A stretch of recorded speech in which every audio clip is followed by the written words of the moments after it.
I never thought I would be chasing child predators.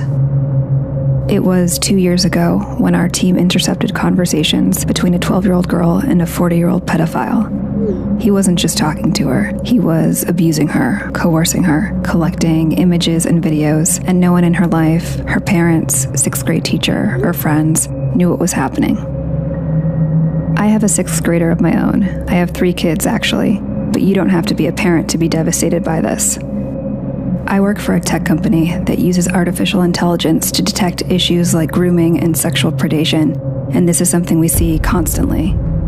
These abuses are occurring quietly and mostly go unreported, and we want parents to know exactly what we know about what happens online. So we made a plan.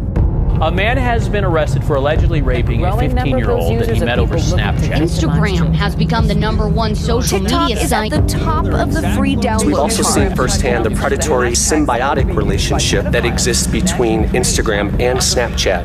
We would create a fictitious 15-year-old girl, complete with a believable social media identity, put her online, and document how long it would take for a predator to approach her. But creating a person out of thin air is complicated. We needed photos, but we knew we couldn't use an actual teenager. It would have to be someone on our team. I'm 37, but our graphic designers assured me that with the wonders of photo manipulation, they could magically make me look over 2 decades younger. We bought clothes and accessories, studied body language and facial expressions. We methodically covered and edited signs of aging, wrinkles, weight shifts, and stretch marks. Meanwhile, we coordinated with federal, state, and local law enforcement. Then we built a story around her, a history, a family, a social circle. Libby was born in 2004 and is a sophomore who recently moved to Indiana. We created multiple online accounts for Libby, prominently displayed her age, and posted typical teen content. We even created virtual friends for Libby who would comment on her posts.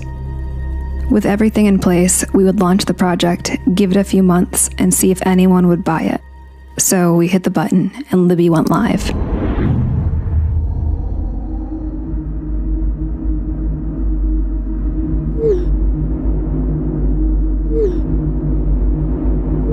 Within the first hour of posting on Libby's accounts, 7 adult men contacted her. By the end of 9 days, that number was 92. The conversations ranged in severity from making sexual comments to sharing and requesting explicit photos and videos to manipulation and threats. The onslaught was so massive, it took 5 of us playing Libby full-time to keep up.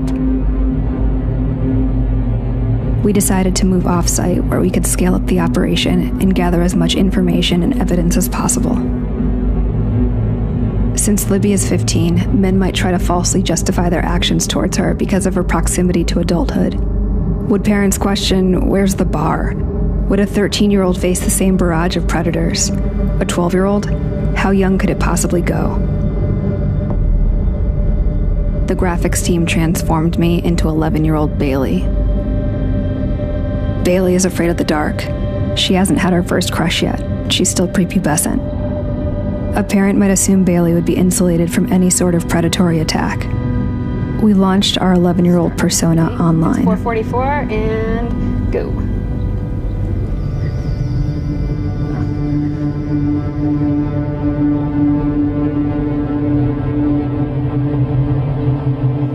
One like from a guy whose profile photo is a penis. So let's say 1 minute and 7 seconds. We have a message request. Although sorry, 2 more requests just came in. How much time? A minute and 40 seconds? Yeah. How old are you? You go to the profile, you know that is a child. It also says in the profile that the child is in 6th grade. Another one. It's just lighting up, like the inbox is just boom, boom, boom, boom.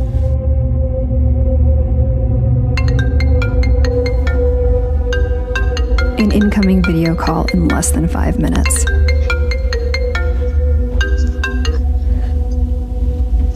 I can't see you. Don't be shy. They all say don't be shy. Few parents know just how dangerous these platforms are for so many kids, so we brought some on site so they could see for themselves. 11-year-old Bailey's persona was approached with an even more disturbing level of manipulation and requests.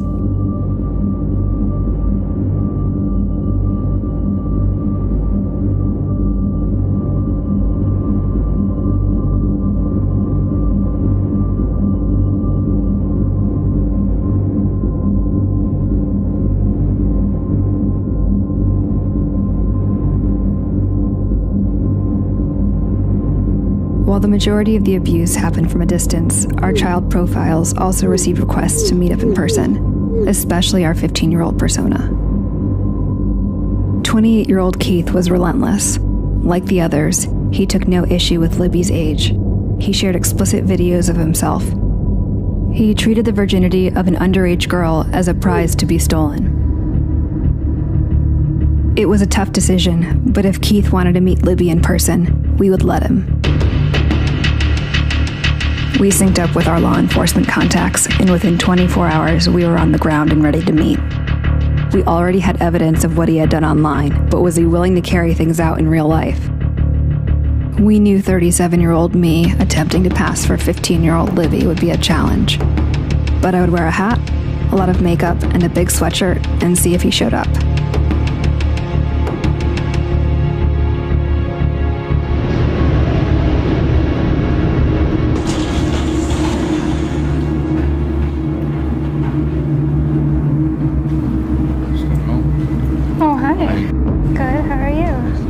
Nice to meet you too. Hey. How you doing? Good. Okay. Is it what you expected? Well, yeah. So you going upstairs? Wait, so do you want to go for a walk first? Okay. What's wrong? Why you're not trying to rush upstairs? What was that? Why you're not trying to rush upstairs? I don't know. I'm a little nervous. Now let's go upstairs then. Don't be nervous. I've never done anything like this before, so I'm a little nervous. It's the first for everything. Yeah. Don't be. I'm not gonna rush you. We can just go upstairs and talk. Okay. Have you ever? You wouldn't be shy. Are you okay with me being 15? I've never done it. Oh. But it's okay. I like to go gentle, make you comfortable. I don't want to just get hurt feeling. You know what I'm saying? Are you hungry? I'm trying to dodge it. Let's go upstairs. Cyber tips coming in from the National Center for Missing and Exploited. Bark turns over these potential child predators to the National Center for Missing and Exploited Children. Using the app has led to arrests like this one in Florida last year. The brutal reality is that a predator doesn't have to be in the same room, building, or even country to abuse a child. Libby and Bailey may not be real, but they represent countless children who are being sexually and psychologically abused, both online and in real life. I think about how I would have felt as a young, impressionable child. I would have kept the abuses to myself for fear of being shamed and blamed. I would have suffered with it, secretly and quietly. Hi, Mama. Hi, did you have a good day? Yeah. Don't ask my phone. Yeah. I was wondering, so in 2 more days you're gonna come back? That's right. Okay. I love you. I love you too. Our work has led to numerous arrests, but it's a drop in the bucket. Our work, nor the work of law enforcement or legislation, will ever be able to protect children as well as engaged parents and guardians can. When asked, my advice for parents is to talk to your kids early and often, know what apps they're using and with whom they're communicating. When facing crisis, kids need a soft place to land. Make sure they know they can come to you for help.